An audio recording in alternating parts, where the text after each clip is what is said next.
এই জগতে যে কত কিছু শেখার আছে, আপনি একটু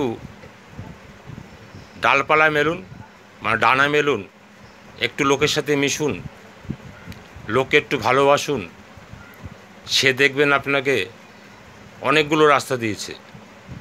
তার মধ্যে যদি আপনি কোনো রাস্তা গ্রহণ করেন ভালোবেসে, মনে বিশ্বাস করে এবং জানার ইচ্ছা নিয়ে, তাহলে দেখবেন সত্যি ওখানটা অনেক কিছু শেখার আছে।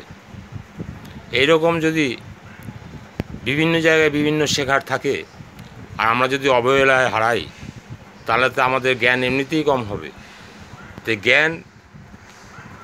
জ্ঞান কখনো পূর্ণ লাভ হয় না, রোজ লাভ করতে হয় জ্ঞান, তবেই জ্ঞান ভাণ্ডার পরিপূর্ণ হয় আস্তে আস্তে। তাই সবার কাছে যে শেখা আছে, সব জায়গায় শেখার আছে, সব কিছুর মধ্যে শেখার আছে।